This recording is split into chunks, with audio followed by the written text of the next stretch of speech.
ರೇಣುಕಾಸ್ವಾಮಿ ಹತ್ಯೆ ಪ್ರಕರಣಕ್ಕೆ ಸಂಬಂಧಪಟ್ಟ ಹಾಗೆ ನಟ ದರ್ಶನ್ ಜಾಮೀನು ಅರ್ಜಿ ಮುಂದೂಡಿಕೆಯಾಗಿದೆ. ಸೋಮವಾರಕ್ಕೆ ಮುಂದೂಡಿದೆ 57ನೇ ಸಿಟಿ ಸಿವಿಲ್ ಕೋರ್ಟ್. ರೇಣುಕಾಸ್ವಾಮಿ ಹತ್ಯೆ ಪ್ರಕರಣಕ್ಕೆ ಸಂಬಂಧಪಟ್ಟ ಹಾಗೆ ನಟ ದರ್ಶನ್ ಜಾಮೀನು ಅರ್ಜಿಯ ವಿಚಾರಣೆ ಇವತ್ತು ಇತ್ತು. ಇದೀಗ ದರ್ಶನ್ ಜಾಮೀನು ಅರ್ಜಿಯನ್ನ ಮುಂದೂಡಿಕೆ ಮಾಡಿದೆ ಕೋರ್ಟ್. ಸೋಮವಾರಕ್ಕೆ ಮುಂದೂಡಿದೆ 57ನೇ ಸಿಟಿ ಸಿವಿಲ್ ಕೋರ್ಟ್. ಏನು ವಿನಯ್ ಕೂಡ ಜಾಮೀನು ಅರ್ಜಿಯಕ್ಕೆ ಹಾಕಿಕೊಂಡಿದ್ರು. ಈ ಸಂದರ್ಭದಲ್ಲಿ ಅದನ್ನ ಕೂಡ ಮುಂದೂಡಿಕೆ ಮಾಡಲಾಗಿದೆ. ಅಕ್ಟೋಬರ್ 5ಕ್ಕೆ ವಿನಯ್ ಜಾಮೀನು ಅರ್ಜಿಯನ್ನ ಕೋರ್ಟ್ ಮುಂದೂಡಿಕೆ ಮಾಡಿದೆ. ಸಿಟಿ ಸಿವಿಲ್ ಕೋರ್ಟ್ ನಲ್ಲಿ ಈಗಾಗಲೇ ಆದೇಶವನ್ನ ನೀಡಲಾಗಿದ್ದು ಬೇಲ್ ಅರ್ಜಿಯನ್ನ ಮುಂದೂಡಿಕೆ ಮಾಡಲಾಗಿದೆ ಅಂತ ಹೇಳಿ. ಈಗ ಇವರಿಗೆ ಯಾರಿಗೆ ಇದರಲ್ಲಿ ಬೇಲ್ ಸಿಗುತ್ತೆ ಇವತ್ತು ಅನ್ನುವಂತ ಕುತೂಹಲ ಇತ್ತು. ಒಂದ್ ಕಡೆ ಪವಿತ್ರ ಗೌಡ, ಮತ್ತೊಂದ್ ಕಡೆ ದರ್ಶನ್ A1 A2 ಇವರಿಬ್ಬರಿಗೂ ಕೂಡ ಜಾಮೀನು ಸಿಗುವಂತಹ ಚಾನ್ಸಸ್ ಇದೆಯಾ ಇಲ್ವಾ ಅನ್ನುವಂತಹ ಕುತೂಹಲ ಇತ್ತು. ಅದೇ ರೀತಿಯಾಗಿ ಈಗಾಗಲೇ ಈ ಪ್ರಕರಣದಲ್ಲಿ ಮೂವರಿಗೆ ಜಾಮೀನು ಸಿಕ್ಕಿದೆ. ರೇಣುಕಾಸ್ವಾಮಿ ಹತ್ಯೆ ಪ್ರಕರಣಕ್ಕೆ ಸಂಬಂಧಪಟ್ಟ ಹಾಗೆ ನಟ ದರ್ಶನ್ ಜಾಮೀನು ಅರ್ಜಿ ಮುಂದೂಡಿಕೆಯಾಗಿದೆ. ಸೋಮವಾರಕ್ಕೆ ಮುಂದೂಡಿದೆ 57ನೇ city civil court.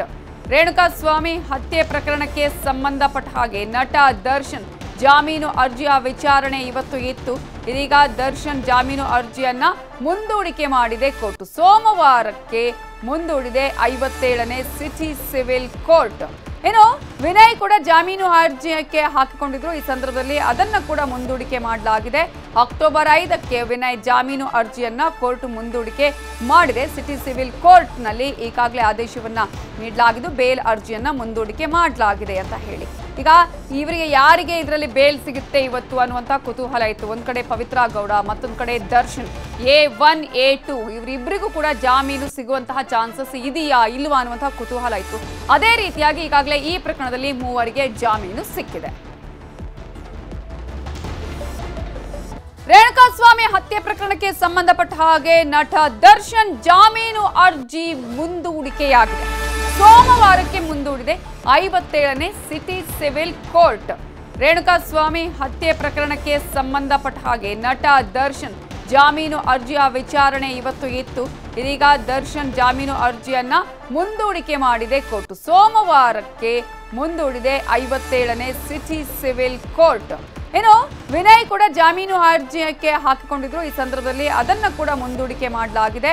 October 5ಕ್ಕೆ Vinay ಜಾಮೀನು ಅರ್ಜಿಯನ್ನ ಕೋರ್ಟ್ ಮುಂದೂಡಿಕೆ ಮಾಡಿದೆ. ಸಿಟಿ ಸಿವಿಲ್ ಕೋರ್ಟ್ ನಲ್ಲಿ ಈಗಾಗಲೇ ಆದೇಶವನ್ನ ನೀಡಲಾಗಿದ್ದು ಬೇಲ್ ಅರ್ಜಿಯನ್ನ ಮುಂದೂಡಿಕೆ ಮಾಡಲಾಗಿದೆ ಅಂತ ಹೇಳಿ. ಈಗ ಇವರಿಗೆ ಯಾರಿಗೆ ಇದರಲ್ಲಿ ಬೇಲ್ ಸಿಗುತ್ತೆ ಇವತ್ತು ಅನ್ನುವಂತ ಕುತೂಹಲ ಇತ್ತು. ಒಂದ್ ಕಡೆ ಪವಿತ್ರ ಗೌಡ, ಮತ್ತೊಂದ್ ಕಡೆ ದರ್ಶನ್ A1 A2 ಇವರಿಬ್ಬರಿಗೂ ಕೂಡ ಜಾಮೀನು ಸಿಗುವಂತಹ ಚಾನ್ಸಸ್ ಇದೆಯಾ ಇಲ್ವಾ ಅನ್ನುವಂತಹ ಕುತೂಹಲ ಇತ್ತು. ಅದೇ ರೀತಿಯಾಗಿ ಈಗಾಗಲೇ ಈ ಪ್ರಕರಣದಲ್ಲಿ ಮೂವರಿಗೆ ಜಾಮೀನು ಸಿಕ್ಕಿದೆ. ಕನ್ನಡಿಗರ ನೆಚ್ಚಿನ ನ್ಯೂಸ್ 18 ಕನ್ನಡ ಈಗ ವಾಟ್ಸ್ಆಪ್ನಲ್ಲೂ ಲಭ್ಯ. ಕರ್ನಾಟಕ, ದೇಶ ವಿದೇಶಗಳ 360 ಡಿಗ್ರಿ ಸುದ್ದಿಯ ವಿವರಗಳನ್ನ ನಿಮ್ಮ ಕೈ ಬೆರಳುಗಳಲ್ಲೇ ಪಡಿಲಿಕ್ಕೆ ಈ QR ಕೋಡ್ ಅನ್ನ ಸ್ಕ್ಯಾನ್ ಮಾಡಿ ನಮ್ಮ ಚಾನಲ್ ಫಾಲೋ ಮಾಡಿ, ನೋಟಿಫಿಕೇಶನ್ ಆನ್ ಮಾಡಿ.